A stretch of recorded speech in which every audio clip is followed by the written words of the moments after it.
అందరికీ నమస్కారం. నేను Bhanu Mekala. Welcome to Shashi TV. YouTuber బయ్యా సన్నీ యాదవ్ పైన వస్తున్నటువంటి అనేక అభియోగాలు, అనేక ఆరోపణలపైన సోషల్ రెస్పాన్సిబిలిటీతో నిన్న నేను పంజాగుట్ట పోలీస్ స్టేషన్కి వెళ్ళి లిఖితపూర్వకమైనటువంటి ఫిర్యాదుని అతని పైన ఇవ్వడం జరిగింది. అందులో ఏం పొందుపరిచానంటే యూట్యూబర్ సన్నీ యాదవ్ ఉన్నాడు కదా, బయ్యా సన్నీ యాదవ్, అతని పైన ఏదో మన దేశంలో పుట్టి ఈ దేశంలో గడ్డ మీద పుట్టి ఈ దేశంలో పండినటువంటి పంటలను తింటూ ఈ దేశ అన్నాన్ని తింటూ శత్రు దేశమైనటువంటి పాకిస్తాన్తో ఆయనకి ఏదో సంబంధాలు ఉన్నట్టు, మన దేశ రహస్యాలని పాకిస్తాన్కి చేరవేస్తున్నట్టు, ఇట్లా రకరకాలైనటువంటి అభియోగాలు, ఆరోపణలు అతని పైన వచ్చినటువంటి నేపథ్యంలో నేను ఒక అడుగు ముందుకేసి సోషల్ రెస్పాన్సిబిలిటీగా, సామాజిక బాధ్యతతో ఈ దేశ పౌరుడిగా, ఈ దేశ వ్యక్తిగా సరే మనకున్నటువంటి దేశభక్తిని కూడా బాధ్యతతో చూపిద్దాము అనే చిన్న ప్రయత్నం చేశాను. 2 పేజీల నిన్న 2 పేజీల కంప్లైంట్ని పంజాగుట్ట పోలీస్ స్టేషన్లో నేను ఇవ్వటానికి వెళ్తే సబ్ ఇన్స్పెక్టర్ గారు నా కంప్లైంట్ మొత్తం చదివి ఇది ఎన్ఐఏ అధికారులకు ఇవ్వండి అని చెప్పి వాళ్ళు నాతో చెప్పటమైంది. నేనన్నాను, సార్ ఎన్ఐఏ అధికారులకి అది ఎక్కడుందో నాకు తెలియదు, సరే ఆ డిపార్ట్మెంట్ మీకే తెలియాలి, పోలీసు వాళ్ళకి మీకే తెలియదు అంటున్నారు. మరి నేను నాకెందుకు లేని అనుకోకుండా ముందుకొచ్చి కంప్లైంట్ ఇచ్చాను సార్.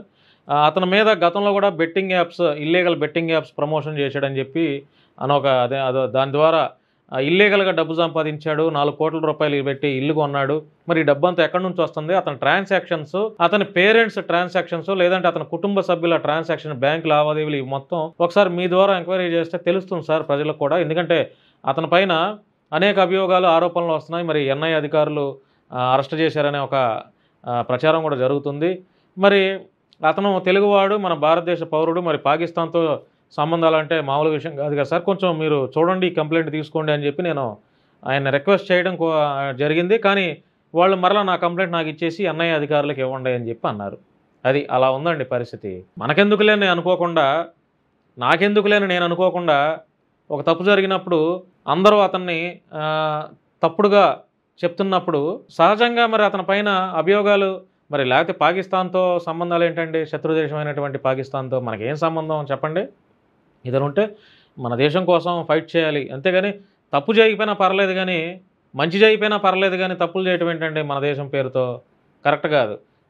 యూట్యూబర్ బయ్యా సన్నీ యాదవ్ పైన కంప్లైంట్ ఇద్దాం అంటే, కంప్లైంట్ ఇస్తే పోలీసు వారు నిజంగా అతని ట్రాన్సాక్షన్స్ అంటే ఆల్రెడీ ఎన్ఐఏ అధికారులు చేస్తారనుకోండి, ఎందుకంటే చేస్తారు, డెఫినెట్లీ చేస్తారు. కానీ ఇతని తల్లిదండ్రుల యొక్క బ్యాంక్ అకౌంట్స్, లేదంటే ఇతని కుటుంబ సభ్యుల బ్యాంక్ అకౌంట్స్, ఇవి కూడా పోలీసు వారు విచారణ చేస్తే ఇంకా కొన్ని నిజానిజాలు తెలుస్తాయన్న ఉద్దేశంలో నేను లిఖితపరమైన కంప్లైంట్ ఇవ్వడానికి ముందుకు వచ్చాను. కానీ పోలీసు వారు అయితే తీసుకోలేదు. ఏదేమైనా కూడా యూట్యూబర్ బయ్యా సన్నీ యాదవ్ పైన మరి పోలీసులు విచారణ చేపట్టిన తర్వాత ఎన్ఐఏ అధికారులు మరి ఏం కన్ఫర్మేషన్ ఇస్తారనేది మనకైతే తెలియదు. కానీ ప్రస్తుతానికైతే అతను పాకిస్తాన్తో సంబంధాలు ఉన్నట్లు ఉన్నాయి, లేకపోతే అతను పాకిస్తాన్తో జకీర్ నాయక్ వాళ్ళతో సంబంధాలు ఉన్నాయి, ఒక ఆరోపణలు అయితే చాలా గట్టిగానే జరుగుతున్నాయి. ఏదేమైనా నిజంగా మన దేశంలో పుట్టి, మన దేశంలో పెరిగి, ఈ దేశ మట్టి తింటూ, ఈ దేశ మట్టిలో పుట్టినటువంటి పంటలను తింటూ, నిజంగా శత్రుదేశంతో అయినటువంటి పాకిస్తాన్తో సంబంధాలు పెట్టుకున్నటువంటి అది గనక నిర్ధారణ అయితే ఈ సన్నీ యాదవ్ని ఈ దేశం నుంచి బహిష్కరించాలి, వాళ్ళ కుటుంబ సభ్యులతో సహా. ఇది కరెక్ట్ కాదు. చాలామంది ప్రజలు కూడా దేశ విదేశాలు తిరుగుతున్న వాళ్ళని, అరే వాళ్ళు మంచి చూపిస్తున్నారా లేకపోతే చెడు చూపిస్తున్నారా అనేది విజ్ఞత లేకుండా వాడికి సబ్స్క్రైబ్ అవ్వటం, 4 లక్షలు 5 లక్షలు సబ్స్క్రైబర్లు రావటం, వాళ్ళేమో సబ్స్క్రైబర్స్ పెరగగానే మా అంత తోపులు లేరని ఫీల్ అయిపోవటం, వాడు చెప్పిన ప్రతి పనికిమాలిన విషయాన్ని మనం ఆహా ఓహో అంటూ కామెంట్లు పెట్టడం. ప్రజలైనటువంటి మీరు, మేము, మనం సమాజంలో ఏం జరుగుతుంది, దీనివల్ల మనకి ఏం యూజ్ అవుతుంది, ఈ కంటెంట్ చూడటం వల్ల మనకి లాభం ఏంటి? ఎందుకంటే మన విలువైన సమయాన్ని కూడా ఒక 10 నిమిషాలు వీడియో మీద దృష్టి పెట్టి చూస్తున్నామంటే అది మన సమయం కూడా చాలా విలువైనది. సో చెడ్డ వాటిని చూడకుండా మంచి కంటెంట్స్, ఇప్పుడు మంచి యూట్యూబర్స్ మంచివి చూపిస్తున్నారు. దేశ విదేశాలు మనం వెళ్ళలేం, అనేక దేశాలు మనం తిరగలేం, ఆ తిరిగే వాళ్ళు చూపిస్తున్నారు, ఓకే చూస్తున్నాం. కానీ వాళ్ళు ఎలాంటివి చూపిస్తున్నారు, ఎలాంటి విషయాలను మనకు తెలియజేస్తున్నారు అనేది కూడా పరిగణలో పెట్టుకుంటే చాలా మంచిదని నా అభిప్రాయం.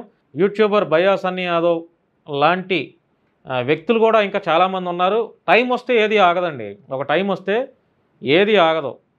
వాళ్ళు చేసే ఇప్పుడు నేనైనా సరే ఒక టైం వస్తే నాలో నేనేమన్నా చెడు పనులు చేసినా, చట్ట వ్యతిరేక పనులు చేసినా కూడా మరి అది ఆగదు.